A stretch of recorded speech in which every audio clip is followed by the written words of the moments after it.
হিঙ্গলগঞ্জ থানার দুলদুলি গ্রাম পঞ্চায়েতের লেবুখালীর ঘটনা। বছর 42-এর ভোলা দাস পেশায় মৎস্যজীবী।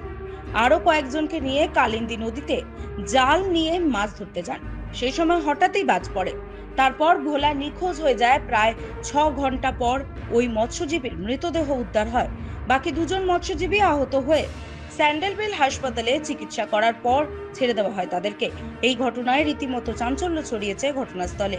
হিঙ্গলগঞ্জ থানার পুলিশ উদ্ধার করে ময়নাতদন্তের জন্য বসিরহাট স্বাস্থ্য জেলার পুলিশ মর্গে পাঠায় মৃত মৎস্যজীবীর দেহ। এই ঘটনায় গ্রামের শোকের ছায়া নেমে পড়েছে। মৃতের পরিবারের সদস্যকে হারিয়ে সর্বশান্ত হয়েছে তারা। সরকারি সাহায্যের জন্য আবেদন জানিয়েছেন প্রশাসনের কাছে। না, আমরা বলেছিলাম আমরা যখন মামার বাড়ি গিয়েছিলাম, তখনটায় বাসার সময় সবাই এসেছিলাম।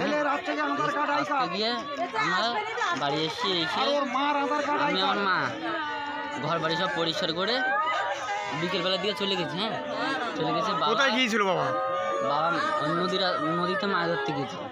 তারপরে ঝড় বর্ষিল। হ্যাঁ, ঝড় বাসটা হলো, বাঁশ পড়ে। আমি নদীর চলে গিয়ে দেখি উনি সড়ঙ্গে শুয়ে আছে। তারপরে আমি এখানে লোকে দাঁড়াই করি। টাকা করার পরে পুলিশ প্রশাসন দিয়ে উদ্ধার করে নিয়ে আসি।